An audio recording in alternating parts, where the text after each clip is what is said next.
வாழ்வில் வார்த்தை ஊழியங்கள் வழங்கும் இன்றைக்கான இறை வார்த்தை. நம் ஆண்டவர் இயேசு கிறிஸ்துவின் இணையற்ற நாமத்தில் மகிழ்ச்சியோடு உங்களை வாழ்த்துகிறேன். இன்று நம் இந்தியா தனது குடியரசு தின நாளை கொண்டாடுகிறது. உங்கள் யாவருக்கும் என் இனிய குடியரசு தின வாழ்த்துக்கள். இந்த நாளில் இயற்றப்பட்ட இந்திய அரசியல் அமைப்பு சட்டம் நாடாளுமன்றத்தால் நடைமுறைப்படுத்தப்பட்டது. நாமே நம்மை ஆட்சி செய்ய ஆரம்பித்த நாள். இந்த நாளைத்தான் குடியரசு தினம் என்று அழைக்கின்றோம். அன்பானவர்களே, இந்த நாளில் கர்த்தருடைய பிள்ளைகளாகிய நாம் 4 காரியங்களை நினைவு கூறுவோம். முதலாவது, இந்த நாளில் சமத்துவத்தை நினைவு கூற வேண்டும். ஈக்குவாலிட்டி.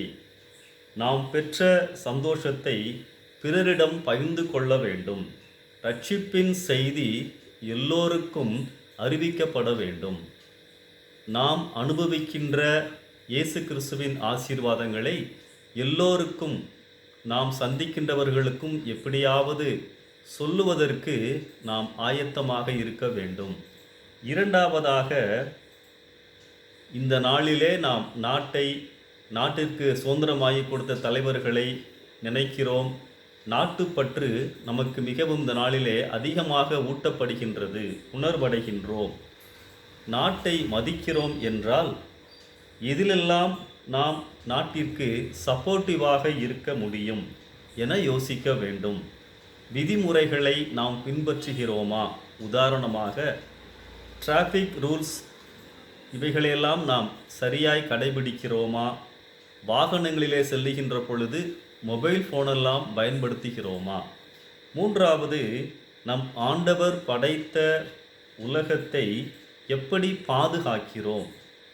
பிளாஸ்டிக் பொருட்களை பயன்படுத்துவதை குறைப்பதற்கு ஏதாவது முயற்சி எடுக்கிறோமா? இதை போல நிறைய உண்டு. உதாரணம்தான். நம்முடைய நாட்டை பாதுகாப்பதற்கு நம்மால் முடிந்த காரியங்களை செய்வதற்கு இந்த நாளில் உறுதி எடுப்போம். நான்காவதாக, இந்நாட்களில் தமிழ்நாட்டில் பிற வட இந்திய மாநிலத்தவர்களை பார்க்கிறோம். டயஸ்பரா, புலம்பெயர்ந்தவர்கள். அவர்களை எந்த கண்ணோட்டத்திலே நாம் பார்க்கின்றோம்? ஒரு காலத்தில் இங்கிருந்து அருட்பணிக்கு வட இந்தியா சென்றோம், ஜெபித்தோம், தாங்கினோம். இப்போது அவர்கள் நம்மை தேடி வந்திருக்கிறார்கள். இந்த குடியரசு தின நாளில் நம் வாழ்க்கை இவர்களுக்கு எப்படி போஜனமாக இருக்க போகிறது?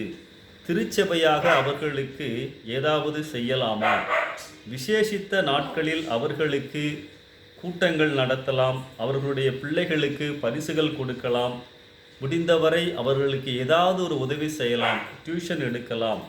நாம் அவர்களை ஒதுக்கவில்லை, நேசிக்கிறோம் என்று காட்டலாம். அன்பானவர்களே, கடைசியாக நம் தேசத்தின் அரசியல் நிலவரங்களுக்காக ஜெபிக்க வேண்டும். தேசத்தில் தேவன் மாற்றங்களை கொண்டு வர தொடர்ந்து மன்றாட வேண்டும். இந்த சிந்தனையோடு இந்த நாளை ஆரம்பிப்போம். கர்த்தர் உங்களை ஆசீர்வதிப்பாராக. ஆமென்.